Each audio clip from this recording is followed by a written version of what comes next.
Welcome students to the concluding section of our video dealing with seeds. And in this particular video, we'll be looking at the difference between monocots and dicots. So as we have already discussed in the previous videos, cotyledons are a special structure meant to store the food which is necessary for the development of the embryo or the growing part of the seedling. And here we'll be looking at the key differences between seeds which are monocots and dicots. And of course, the term itself is the first key difference. That is, as far as monocots are concerned, of course, we have only a single cotyledon. And for dicots, it's of course two cotyledons. So we have two cotyledons in the case of dicot seeds. Going on to the second important difference, as far as monocots are concerned, the material, the food resource for the development of the embryo is stored in the endosperm. Here there's an exception, and that is the orchids. As far as the dicots are concerned, here again it's the endosperm, but not only the endosperm. That's a key point. In addition to the endosperm, we also find the food resource, the food is stored in the cotyledon. Going on to the third point, it's a very important point, and it's a unique point as far as the monocots are concerned. That's an aileron layer.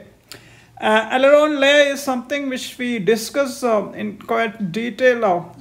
What its function is, what is its importance in embryo development in the previous video, and basically it's a very protein-rich layer. So aileron layer is an exclusive feature of monocots. Such a layer is not found in the case of dicots.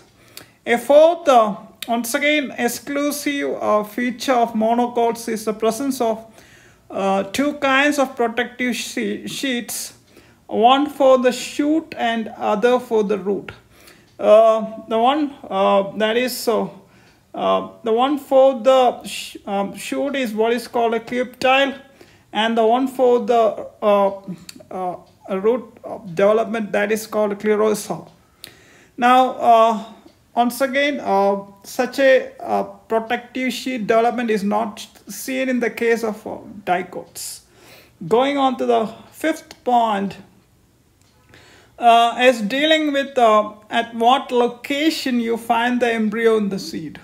As far as monocots are concerned, embryo is found in one side of the seed, but in the case of dicots, the embryo either occupies the whole interior, that is the whole inside of the seed is constituting the embryo, or only the central part of the seed is occupied by the embryo. So now the point in monocots, it's only a side of the seed, but in dicots, a major portion of the seed is occupied by the embryo.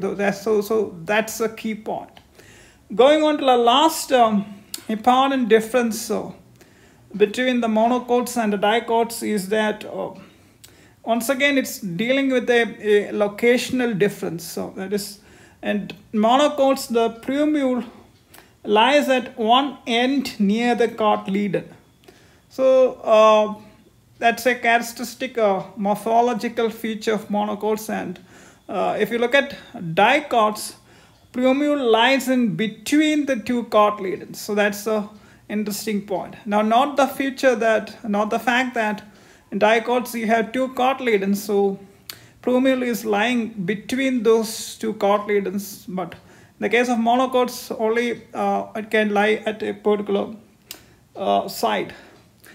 So this video series, in which we were exclusively looking at the morphological characteristics of seeds, ends with this particular video. And in this video, we'll be looking at a very interesting topic, that is how flowers develop as a bunch. A group of flowers. What are the key features of such flower developments? Is there any formula behind it? Such features.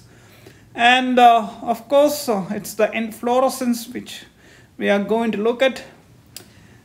So thanks for watching this video, and if you feel that the video is useful for your subject, your studies, and if it's good for you, do subscribe.